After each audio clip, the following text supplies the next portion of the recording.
Hello everyone, welcome to this webinar. We're going to be taking a look at how Purple Mash and Serial Mash can support the work that you'll be doing with children this World Book Day, March the 3rd.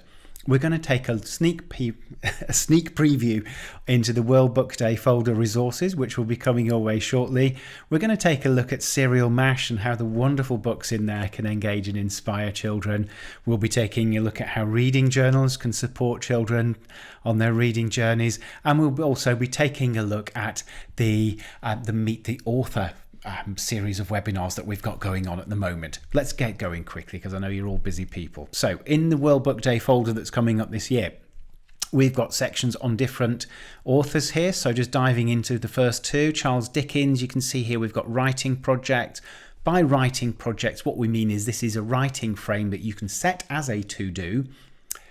The writing frame is basically this kind of thing that you've got on the screen here. So we're giving you a template to write on, and there's a word box at the side with ideas to support and stimulate the children's writing. And again, hovering over these will give the children prompts to think about. They can also then type into the box, into the spaces here on the screen to create their character comparison. There are also mash cams, and you'll find mash cams really useful if you haven't already come across them. So what these do is, if you're thinking about Charles Dickens this time, you click on one of these, set it as for the children, click on the camera, they can do, and then it opens up and it puts you in the picture so that the children can then write in character. And writing in character is a wonderful thing for getting children to engage with the stories that you're sharing with them this World Book Day. So, and you could see games and quizzes. There's all sorts of different things in these folders. Eileen Brown, who wrote Hand of Surprise, we've got some art projects within here as well. So just gives you an idea of what you might find in these folders. Good range of authors here: Mallory Blackman, Michael Roseman, C.S. Lewis, Robert Burns, Roald Dahl.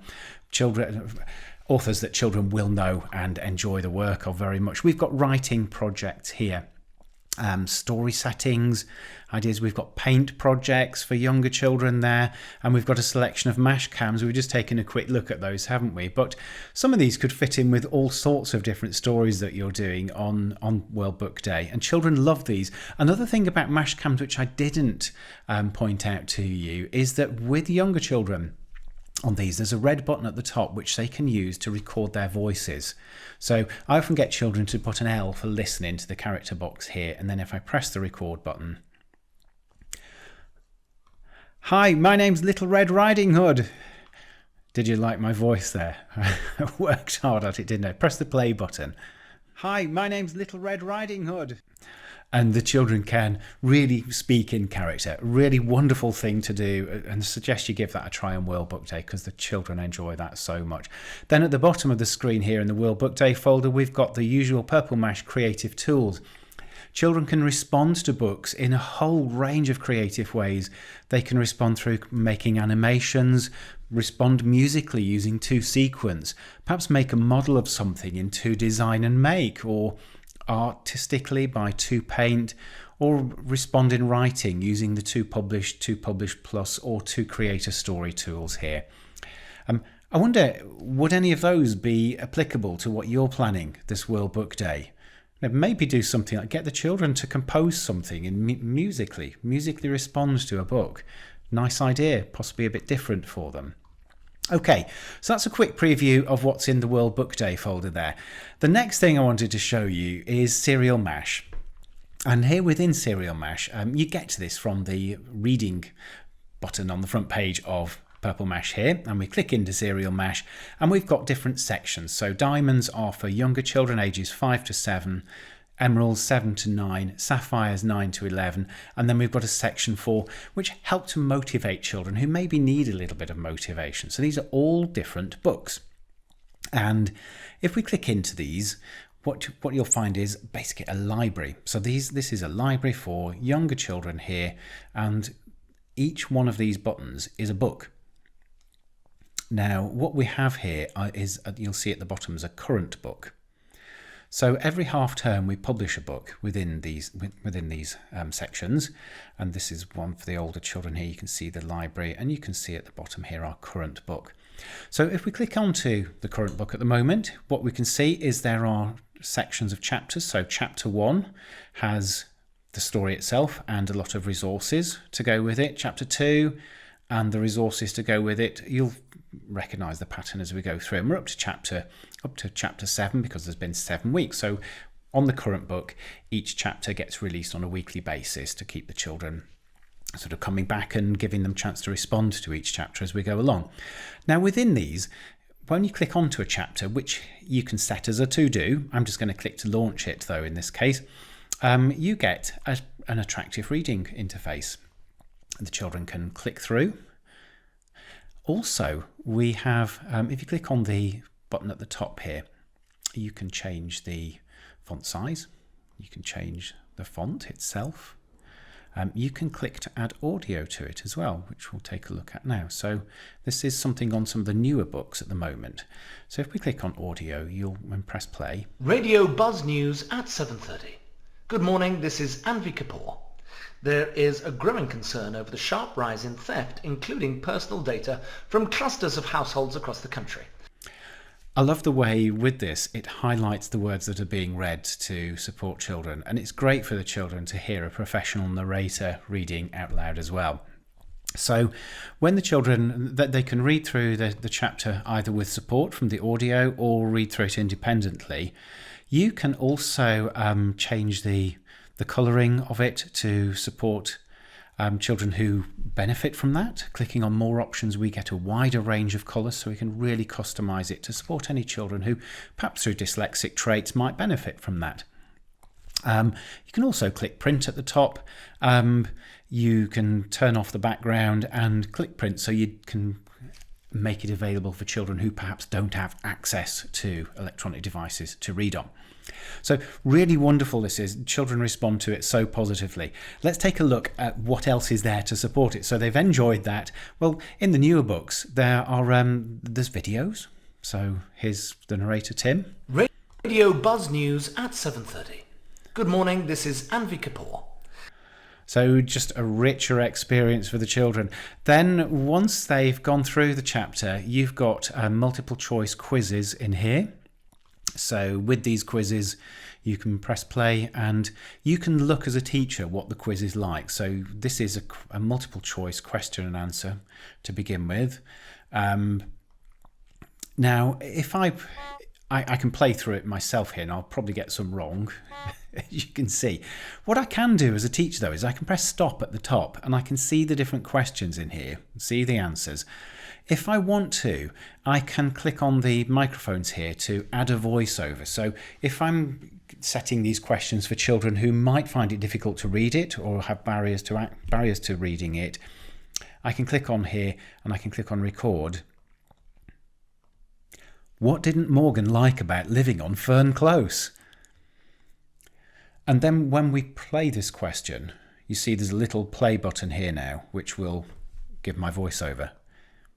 What didn't Morgan like about living on Fern Close? And then I can do similarly to that. I can add a voiceover to each of the responses so the children can press play and hear what that response is and check that they can then give an answer just based on audio. And clicking on the right button that they think it is. If you've modified any of these, you can click on the menu up here, and to set these for the children, just click on share. Now, if you've modified it, it will want you to save it, so you can just put it in here. I could call this WBD Quiz 2022. I'll save that into my work folder, and now it's saying, what do you want to do with it? Well, I'll set it as a to-do, and I'm going to call it WBD Quiz. Let's put enjoy. And I can work through this in the normal way of setting a to-do now, and the children will get that quiz to do, and the scores from the quiz will be put into the data dashboard here within Purple Mash, which is great. You also get an opportunity for children who don't have online access. You can get that quiz as a PDF to print out and use. There's also a section here of open-ended questions. So just really developing it a little bit further than the multiple choice. Find and copy one word, meaning moving around in a controlled manner. What jobs did Mum want Morgan to do before he left for school? Explain why Jem was often seen in first close. So these developing the understanding a little bit more deeply with those open-ended questions. Again, you've got the PDF version of that too. There are SPAG activities to go with it and sequencing activities as well. And then in each chapter there is a writing activity or some kind of response to the writing. So in this case we've got Vasily Kandinsky in this chapter, and write about the life of Vasily Kandinsky because he's featured heavily in that chapter of reading. And then there's also the idea, play some music and use to paint a picture to express the colours and shapes it makes you think of. So really nice activities which respond and build on the reading which is coming across in the chapter here. It's a fantastic package, this is, which children really engage well with and enjoy. So Serial Mash is it's absolutely terrific, and please do have a delve into that if you haven't done already. Right, our next thing this World Book Day is reading journals. Now these are available for ages 5 to 7 and 7 to 11, and the idea is that you can customize these and set them as a to-do. So I'm going to set a spring reading journal for next week for beach class. So within here I'm going to launch it because I want to customize it, and then on here I can put class beach. I'll leave the name blank. On the next page within here we've got a sort of how you can use the journal here. Now I want to add an extra page onto it by clicking this button up here at the top. So I've got a space for Monday, Tuesday, Wednesday, Thursday, and I think I just want to set that as it is now. I think it's pretty ready. I don't want to customize anything else other than just, I'll put the date in here as well. So it's going to, week starting is February the 28th, this will be. So again, I'm just going to click my menu, I'm going to click on share, and it wants me to save it. So this could be reading journal,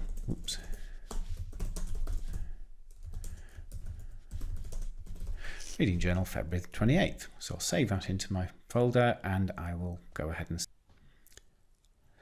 so I click here now to set it as a to-do, and I can work through that in the usual way. What I would say is when these are done, when you're marking these, I would actually avoid putting things in the teacher comment button if you're marking this in the standard way as a to-do, and please just use the comments when you're marking rather than the teacher comment bit there.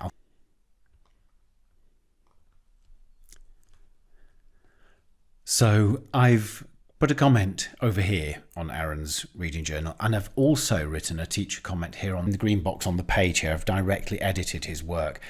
When I directly edit his work, I have to click to save the file corrections, and it saves it sort of on another layer on the page that he's been working on. And you can see I've saved it here because I've got the notification box.